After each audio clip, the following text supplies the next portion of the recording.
नित्यं महेशं रजतगिरिनिभं चारुचन्द्रावतंसं रत्नाकल्पोज्ज्वलाङ्गं परश्मृगवरा भीतिहस्तं प्रसन्नं पद्मासीनं समन्तास्तुतममरगणैर्व्याघ्रकृत्यं शानं विश्वाद्यं विश्वबीजं निखिलभयहरं पञ्चवक्त्रं त्रिनेत्रम् करचरणकृतं वा कायजं कर्मजं वा श्रवणनयनजं वा मानसं वा पराधं विहितमविहितं वा सर्वमेतत्क्षमस्व। जय जय करुणाधे श्रीमहादेव शम्भो। श्रीलक्ष्मीनाथ समारम्भां नाथयामुनिमध्यमाम् अस्मदाचार्यपर्यन्तां वन्दे श्रीगुरुपरम्पराम्। अञ्जनानन्दनं वीरं जानकी शोकनाशनं कपीशमक्षहन्तारं वन्दे लङ्काभयङ्करम्। भक्त भक्त भगवंत गुरु चतुर्नाम एक, इनके पद वंदन किए नासत विघ्न अनेक। बोलिए सांब सदा शिव भगवान की जय, पावन शिव महापुराण की जय। परम मंगलमय परात्पर अखिलेश्वर अचिंत कल्याण गुणगण निधान सर्वेश्वर सर्वाधिपति अकारण करुणा वरुणालय अकारण करुणा कारक सकल जन कल्ल शाकाहारक परम पिता परमात्मा श्री श्याम सदाशिव भगवान के पावन चरणारविंदों पर कोक्षा नमन नतमस्तक वंदन एवं अभिनंदन। पराम्बा भगवती जगदीश्वरी शंकर शिव प्राण वल्लभा जगत जननी माँ जगदम्बा माता पार्वती जी के पावन चरणारविंदों पर कोक्षा नमते। शिव शंभो का यह शब्द में विग्रह शिव महापुराण को कोटि कोटि प्रणाम। समस्त होता आदि सिया राम ने सब जग जाने करहूँ प्रणाम जोर जो का। हम सबका परम सौभाग्य की शिव कथा मंदाकिनी पर गोता लगाने का ये लाभ अवसर प्राप्त कर रहे हैं। पूर्व में बड़ा सुंदर प्रसंग पर हम सब बने हुए थे। किस प्रकार भगवान शाम सदाशिव ने गणेश का सिर श्री गणेश का शिरच्छेदन किया अपने सूल के माध्यम से, त्रिशूल के माध्यम से। क्योंकि हमारे शंभुनाथ बड़े लीला प्रवीण है, कोई ना कोई एक कारण छिपा होता है। आज जो गणेश भगवान विघ्न हरण मंगल कर गौरी पुत्र गणेश बने हैं, जो प्रथम पूज्य हुए हैं, यह सब भगवान शंकर की ही लीला से हुआ है। क्योंकि उस समय स्वयं शंकर जी ने ही प्रार्थना किया, पूजा किया और समस्त देवताओं ने उनका पूजन किया और गणेश जी को सर्वाध्यक्ष बना दिया। कहते हैं ब्रह्मा जी नारद जी से कि भवानी उस समय जगदम्बा पार्वती इतनी प्रसन्न हुई कि उनकी प्रसन्नता का वर्णन 1000 मुखों से भी नहीं किया जा सकता। मैं चारों मुखों से नहीं कह सकता। इसके बाद सभी देवता शिव पार्वती जी को प्रणाम करके अपने अपने स्थान को चले गए हैं। पार्वती जी भी अब कोपहीन हो चुकी है, उनका गुस्सा शांत हो चुका है और शिव जी उनके समीप में बैठ गए हैं। ब्रह्मा विष्णु जी शंकर जी से आज्ञा लेकर के अपने स्थान को गए हैं और इस प्रकार सभी देवता प्रसन्न हुए। बोलिए गणेश भगवान की जय। इसके बाद गणेश जी माता पिता के साथ खेलते कूदते धीरे धीरे बड़े होने लगे। माता पिता का भी बड़ा प्रेम अपने पुत्रों से। अब दोनों भैया खेलते साथ में, कार्तिकेय जी गणेश जी धीरे धीरे बड़े हो गए। एक बार शाम सदाशिव एकांत पर बैठे हुए विचार कर रहे थे कि विवाह योग्य संजात सुताविति चता बुभौ, कि यह हमारे पुत्र अब विवाह के योग्य हो गए हैं। अब दोनों पुत्रों का शुभ विवाह करा दिया जाए। तब माता पिता की शिक्षा को जान करके दोनों ने महाराज यह कहना शुरू कर दिया कि पहले विवाह मेरा होना चाहिए, पहले मेरा होना चाहिए।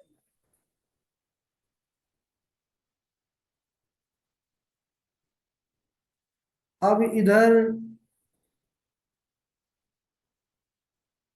माता पिता संशय में पड़ गए कि अब भाई किसका विवाह पहले करे, क्योंकि दोनों बराबर है उनके लिए। तो तब उन्होंने आश्चर्य से भगवान भोलेनाथ की तरफ देखते हुए विचार किया, कहा कि स्वामी आप बताइए। तो दोनों ने मिलकर के एक युक्ति निकाली और पुत्रों से कहा कि तुम दोनों ही हमारे लिए बराबर हो, और हम तुम दोनों के लिए एक उपाय किए हैं। यश्चैव पृथ्वीं सर्वां क्रांत्या पूर्वम हुआ ब्रजेत। जो पृथ्वी की सबसे पहली परिक्रमा करके आ जाएगा, उसका पहले विवाह होगा। अब इधर जैसे ही यह सुना तो कार्तिकेय जी तुरंत मयूर उठा करके लेकर के चल दिए और प्रदक्षिणा के लिए चल पड़े। अब बुद्धिमान गणेश जी अब विचार करने लगे कि मैं कहाँ तक महाराज अपने मूसक पर बैठ करके जाऊं। कहने लगे क्या किया जाए, क्या किया जाए। तो उन्होंने फिर घर से बाहर कदम ही नहीं रखा महाराज। जाकर के स्नान किए, माता पिता से बोले कि आप दोनों सिंहासन पर बैठिए। दोनों को बिठा करके गणेश जी ने खूब बढ़िया से पूजन किया, और पूजन करने के बाद माता पिता के साथ परिक्रमा की। हाथ जोड़ करके बोले, अब हे भगवान अब मेरा विवाह आप ठीक कराइए। शिवा ने कहा कि अरे पुत्र, तुम अभी तक पृथ्वी की परिक्रमा करने नहीं गए हो। कुमार तो कब के गए हुए हैं, कहीं वह करके आ ना जाए। तुम भी जाओ, शीघ्र परिक्रमा करके आओ। गणेश जी जब देखे कि माता के वचनों का पिता भी अनुमोदन कर रहे हैं, तो थोड़ा सा रोष में आकर के बोले कि हे माता जी, पिताजी, मेरी बात आप लोग सुनिए। मैंने आपका पूजन किया, सात परिक्रमा कर ली। अब आप यह कैसे कह सकते हैं कि मैंने पृथ्वी की परिक्रमा नहीं की। अरे जो माता पिता की परिक्रमा कर लेता है, पृथ्वी ही नहीं वह ब्रह्मांड की परिक्रमा कर लेता है। गणेश जी ने जब इस प्रकार कहा कि मैं तो आप दोनों की परिक्रमा किया है और दोनों की पूजा किया है, तो मेरी समस्त पृथ्वी की परिक्रमा हो गई। गणेश जी ने इस प्रकार जब कहा, और यह भी कहा कि अपहाय गृहे यो वै पितरो तीर्थमाव्रजेत तस्य पापम तथा प्रोक्तम हनने चातयोर यथा। बोले, जो पुत्र अपने घर में माता पिता बूढ़े असहाय को छोड़ करके तीर्थों में भी जाता है, उसको तीर्थ का फल मिलता नहीं, उल्टा माता पिता की हत्या का पाप और लग जाता है। क्यों? क्योंकि जो जीवित है वो कष्ट में है, उनकी सेवा करना कर्तव्य है। तो दिन पर दिन कष्ट पा रहे हैं, उनको सहारे की आवश्यकता है, और पुत्र ही सहारा होता है, सहारा नहीं बनना। तो बोले उसको पाप और लगता है महाराज। तो बोले कि जब सहारे की आवश्यकता होती है और पुत्र तीर्थ भी करेगा, तो उसको पाप का ही भागी मिलेगा। हे पिताजी और माता जी, मेरी परिक्रमा अगर वेद शास्त्रों के विरुद्ध है तो आप मत मानिए, लेकिन अगर शास्त्र इसको सही ठहराता है तो आपको मानना चाहिए। नहीं तो फिर आप कहते हैं तो ठीक है, लेकिन शास्त्र भी असिद्ध हो जाएंगे, और शास्त्र यह सब आपसे ही है। सारा ज्ञान आपसे ही है भाई। भगवान भोलेनाथ से ही ज्ञान विज्ञान प्रकट हुआ है। इसीलिए कहते हैं विद्या कामस्तु गिरीशम। विद्या की चाह वालों को हमेशा भोलेनाथ की आराधना करनी चाहिए। और ये भी देखिए, हम सुने भी हैं सब लोग कि ज्ञान की नगरी है काशी, विद्वानों की नगरी काशी को कहा जाता है। तो तात्पर्य यह है कि शिव जी का वहां पर वास है, और विद्या को देने वाले सदा शिव ही है। जब इस प्रकार गणेश जी ने अपने बुद्धि का परिचय देते हुए इतनी बड़ी बात कहा, तो माता पिता ने माना, और उन्होंने कहा कि हे पुत्र, तुम ठीक कहते हो, और धन्य हो, तुम्हारी प्रतिभा धन्य है। गणेश जी की बहुत प्रशंसा की है कि तुम्हारी बुद्धि बहुत तेज है, और इसीलिए बुद्धि के दाता भोलेनाथ ने इसी दिन उनको यह वरदान दिया था कि आज से बुद्धि के आप दाता होंगे, क्योंकि आप जैसा बुद्धिमान और कोई है ही नहीं। तो गणेश जी बुद्धि के दाता, जैसे किसी बालकों की बुद्धि कमजोर हो तो गणेश जी को दूर्वा चढ़ा करके प्रणाम किया जाए, दूर्वा प्रिय है उन्हें, तो बुद्धि बढ़ने लगती है, बालकों की या बड़ों की, किसी की भी हो। तो अब मैया पार्वती ने, सदाशिव ने कहा कि ठीक है, हम आपकी बात मानते हैं, अब आपका ही विवाह कराएंगे। ब्रह्मा जी कथा सुना रहे हैं, कहते हैं कि हे नारद जी, अब इधर बुद्धि के सागर गणेश जी प्रसन्न हो गए कि हमारा विवाह होगा। अच्छा, विवाह लीला चल रही है इस समय, भागवत जी में भी विवाह लीला चल रही है, उधर दोनों भैया की हुआ विवाह, और इधर भी विवाह लीला चल रही है। गणेश जी कार्तिकेय जी दोनों भैया यहाँ भी हैं, दोनों जिद कर रहे हैं।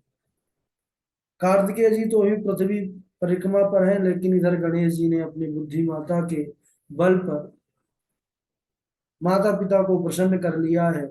और उसी समय कहने लगे कि प्रजापति, जिनका नाम था विश्वरूप, वह अपने पुत्रियों के लिए श्रेष्ठ वर की खोज पर निकले, शिवाशिव के पास आकर के अपनी सिद्धि और बुद्धि, यह दोनों पुत्रियों का वरण करने के लिए उनके पुत्र का हाथ मांगा।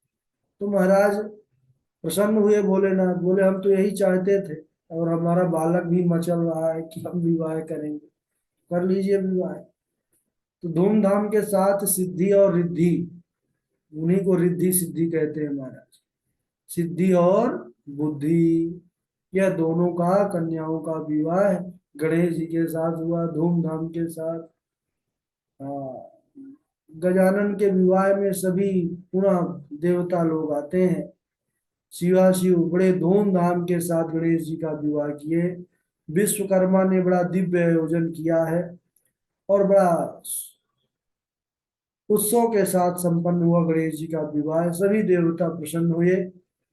और एक भजन भी आता है कि रिद्धि सिद्धि दुल्हनिया बनी, गजानन दूल्हा बने, रिद्धि सिद्धि दुल्हनिया बनी, गजानन दूल्हा बने। अरे दूल्हा बने, गजानन दूल्हा बने, रिद्धि सिद्धि दुल्हनिया बनी, गजानन दूल्हा बने। तो रिद्धि सिद्धि जो है अब गणेश जी की को ब्याह दी गई। सब देवता बड़ा प्रसन्न होकर के प्रशंसा करते हुए और अपने अपने स्थान को गए। कुछ समय बीतने के बाद दोनों पत्नियों से दो दो सुंदर पुत्र हुए, भाई दो दो बालक हुए। गणेश जी की सिद्धि नामक पत्नी से क्षेम नामक पुत्र, तथा बुद्धि से लाभ नामक परम सुंदर उत्तर, उसी को शुभ लाभ कहते हैं, क्षेम यानी शुभ। अब तब तक पृथ्वी की प्रदक्षिणा करके कार्तिकेय भैया भी पहुंच गए।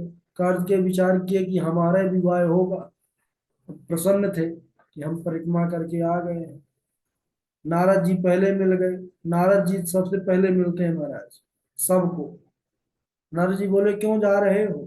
बोले विवाह करने जा रहे हैं। बोले मत जाओ, लौट जाओ। क्यों? बोले तुम्हारे माता पिता जैसे किसी की माता पिता ना हो भाई। नारद जी की लीला परंपार।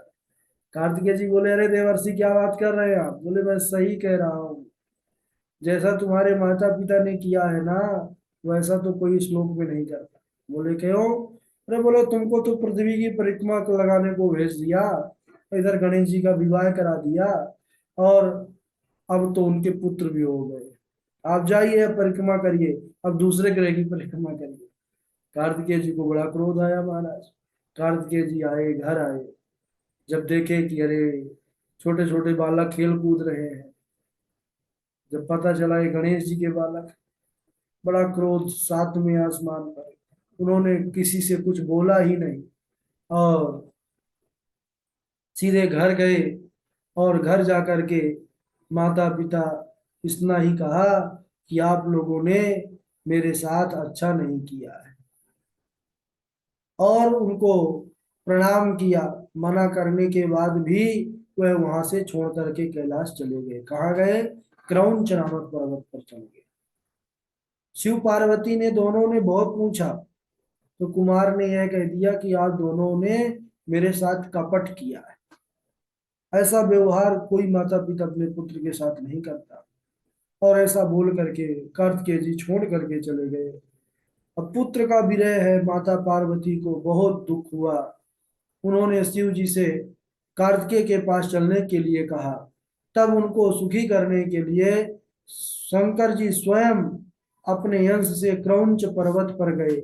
वह मल्लिकार्जुन नामक सुंदर ज्योतिर्लिंग के रूप में प्रभु प्रतिष्ठित हुए। शिव जी पार्वती के साथ आज भी वहां दिखाई पड़ते हैं। इधर पार्वती सहित शिव को आया जान करके कुमार विरक्त होकर के दूसरे जगह जाने लगे। तो उस समय देवताओं ने मुनियों ने प्रार्थना किया कि नाथ, अब यहाँ से आप दूर मत जाइए। तो बोले नहीं नहीं, मैं माता पिता के पास नहीं रहूंगा, क्योंकि नाराज थे। तो वहां से 3 कोस दूर और आगे को चले गए, वहीं रहने लगे। और उस दिन से अपने पुत्र को देखने के लिए शिव पार्वती उस स्थान पर जाते रहते हैं। बोले कब? बोले अमावस्या दिने शंभु स्वयं गच्छति तत्र, पूर्णमासे दिने तत्र पार्वती गच्छति ध्रुवम। वहां पर हर अमावस्या के दिन शिव जी जाते हैं, और पूर्णिमासी के दिन पार्वती जी निश्चित रूप से जाती हैं। इसके बाद ब्रह्मा जी मुनीश्वर नारद जी से कार्तिकेय तथा आगे का उनका वृत्तांत क्या रहा वह वर्णन करते हैं, लेकिन आज यहीं तक समय हो चुका है।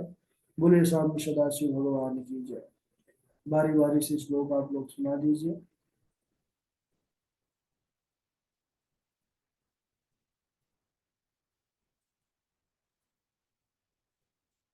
हाँ, पावनी जी सुना दीजिए न, और गगन जी है, नंद जी है, 3 लोग है ही है। सुना दीजिए।